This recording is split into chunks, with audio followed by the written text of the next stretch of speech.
भारत के अलावा चीन भी समुद्र के रास्ते रूस से कच्चे तेल की खरीद रोक रहा है।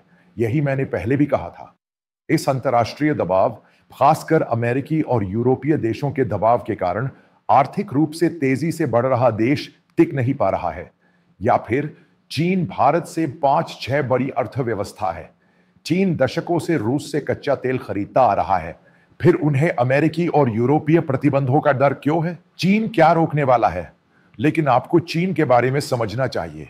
यह भी चीन और रूस के बीच पाइपलाइन के जरिए आ रहा है। लगभग 9 लाख बैरल कच्चा तेल आ रहा है। यह इसलिए नहीं रुक रहा है क्योंकि चीन को इसकी जरूरत है, क्योंकि अगर हम कहें कि पूरा हिस्सा ऊर्जा आपूर्ति का है, कोई पाइपलाइन है, तो अमेरिका ने इसकी इजाजत दे दी है। यह चीन जाएगा, लेकिन सीबोर्न में हुई घटनाओं जैसी घटनाओं को रोको, चीन को रोको। यही मैंने पहले भी भारत के बारे में कहा था। अब मोदी पर चिल्लाने का कोई मतलब नहीं है और कोई रास्ता नहीं है। ये सभी देश भी इसका विरोध करेंगे। चीन क्यों रोक रहा है? क्योंकि भारत रोक रहा है। यही बात है। चीन इसे बर्दाश्त नहीं कर सकता। ये यूरोपीय देश और अमेरिका चीन के खिलाफ है। इसीलिए अमेरिकी प्रतिबंध 2 कंपनियों पर है। अमेरिकी प्रतिबंध आए, यूरोप ने इसे स्वीकार किया। चलो विवाद को खत्म करते हैं, बस इतना ही। यही मैंने पहले कहा था, ऐसा ही होगा। मुझे लगा था कि चीन अचानक रुक जाएगा। इसमें एक दिन भी नहीं लगा, 24 घंटे भी नहीं लगे। ट्रंप के प्रतिबंध लगाए जाने के बाद, यानी चीन ने रोसनेट और लुको में क्यों रोक लगाई? मुख्य समस्या सिर्फ ये जहाज नहीं है, बल्कि इससे जुड़ी कंपनियां भी है। यानी रोसनेट ही क्यों, कई चीनी कंपनियां हैं जो लुको में काम करती है और चीनी रिफाइनर भी है। ये इतनी बड़ी बहुराष्ट्रीय कंपनियां हैं। यूरोप और आधे अमेरिका में इनका बहुत व्यापार है। ये कंपनियां इन कंपनियों की दूसरी सहयोगी कंपनियां अब वहां व्यापार नहीं कर सकती, यानी प्रतिबंध लग गए हैं। कोई अंतरराष्ट्रीय लेन देन नहीं होगा। बात यह है कि युद्ध रुकना चाहिए। इसकी वजह वैश्विक है। युद्ध से कौन से देश प्रभावित हुए हैं? खासकर यूरोपीय देश। चीन की वजह से तनाव बढ़ रहा है। चीन इतने लंबे समय से रूस के साथ क्यों है, यानी रूस को ढेर सारे हथियार क्यों दे रहा है?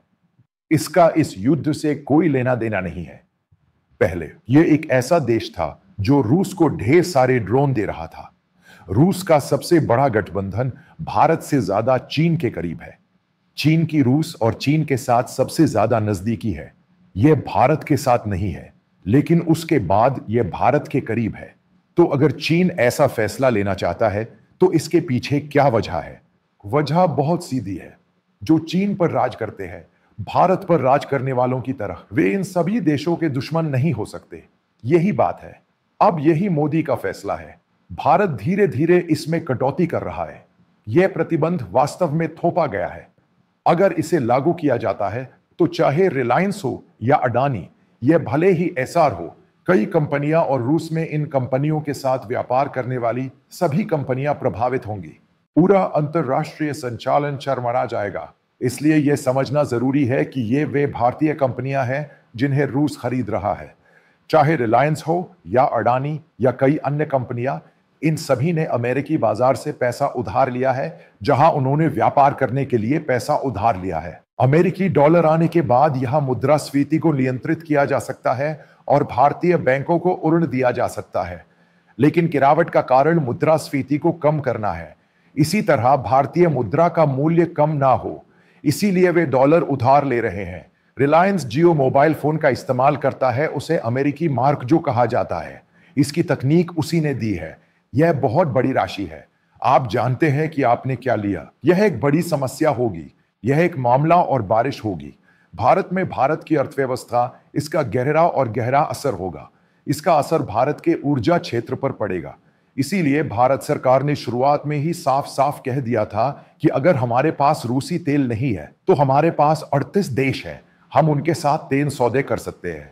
यह धीरे धीरे ठीक नहीं हुआ। भारतीय सार्वजनिक क्षेत्रों ने अचानक गुयाना के साथ अमेरिकी कंपनियों के रूप में सौदे कर लिए। उसके बाद रिलायंस ने इराक से लेना शुरू कर दिया। उसने मध्य पूर्व एशियाई देशों से लेना शुरू कर दिया। फिर उन्होंने शुक्र ग्रह से लेना शुरू कर दिया।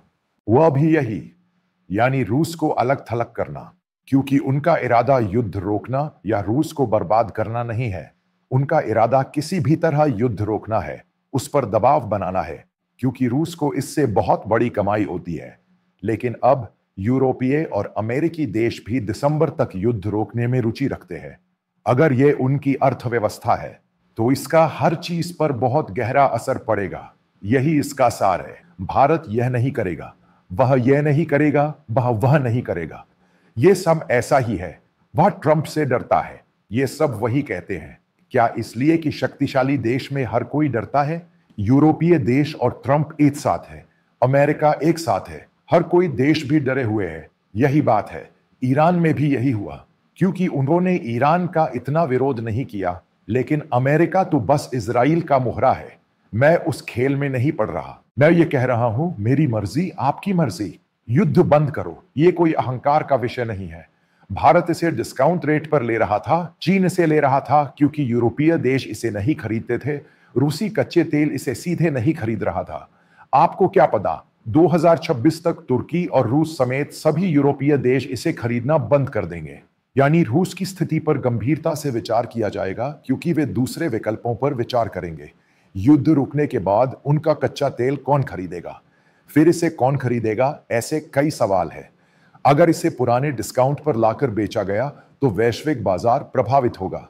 यानी जब भारत और चीन खुले बाजार से कच्चा तेल खरीदना शुरू करेंगे तो सबसे जरूरी बात यह है कि जो कच्चा तेल खुले बाजार में बिकने की बात कही जा रही है उसमें अब तेजी से बढ़ोतरी होगी, क्योंकि रूस सबसे बड़ा आपूर्तिकर्ता देश है। इसलिए जब यह बढ़ेगा तो इसका असर सब पर पड़ेगा। बस इतना ही। बात यह है कि अमेरिकी राष्ट्रपति, जिनके बारे में मैंने कहा, उस कुर्सी पर बैठे हैं और कहते हैं कि सत्ता तो है, ट्रंप कुछ भी नहीं है। वे कह रहे हैं। उन्होंने भारत से कहा कि आज क्या करना चाहिए और क्या नहीं। उन्होंने भारत से कहा कि पहले कच्चा तेल खरीदे, अब रुक जाएं। उन्होंने चीन को चेतावनी देने को कहा और कहा कि अगर वे नहीं बदले तो वे चीनी कंपनियों को ब्लॉक कर देंगे। यानी सिर्फ टैरिफ नहीं। फिर उनका व्यापार यूरोप और अमेरिका में बड़ा है और बाकी देशों में बहुत कम व्यापार होता है। चीन का माल, जिसे मैन्युफैक्चरिंग हब कहा जाता है, यूरोप और अमेरिका में देखने को मिलेगा। अगर ये जर्मनी अब अमेरिका से ज्यादा है तो कई यूरोपीय देशों के चीन के साथ व्यापार करने की संभावना ज्यादा है। इसलिए अगर यूरोपीय देशों में मांग इस युद्ध को रोकती है तो वे अपनी अर्थव्यवस्थाओं को मजबूत कर सकते हैं और ज्यादा व्यापार और कार्यक्रमों के साथ आगे बढ़ सकते हैं। ये चीजें चल रही हैं, यानी जैसा मैंने कहा, चीजें वहां जा रही हैं। यानी भारत धीरे धीरे इसे रोकेगा और जब नवंबर तक अचानक ये प्रतिबंध लग जाएंगे तो मुझे लगता है कि भारत लगभग 2 हफ्तों में रूस का कच्चा तेल पूरी तरह से काट देगा। क्योंकि भारत के पास पाइपलाइन नहीं है, ये रास्ता वही है। कच्चा तेल रूस से समुद्री रास्ते से आ रहा है। यानी भारत कई मामलों में रूस के करीब नहीं आ रहा है, क्योंकि भारत यूरोपीय देशों में अमेरिका का दुश्मन बनने में दिलचस्पी नहीं रखता।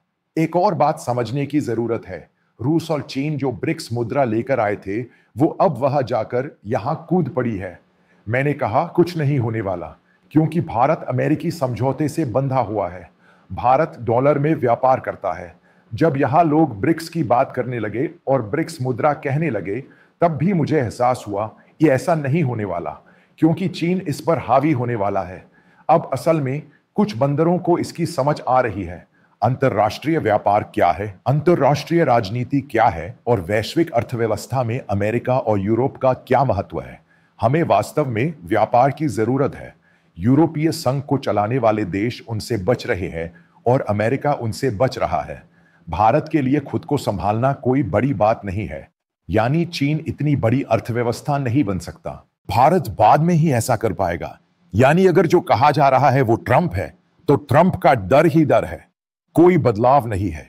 सत्ता उनके हाथ में है, सैन्य शक्ति उनके हाथ में है, आर्थिक शक्ति पर उनका ही नियंत्रण है। यही इसके पीछे की सबसे बड़ी सच्चाई है।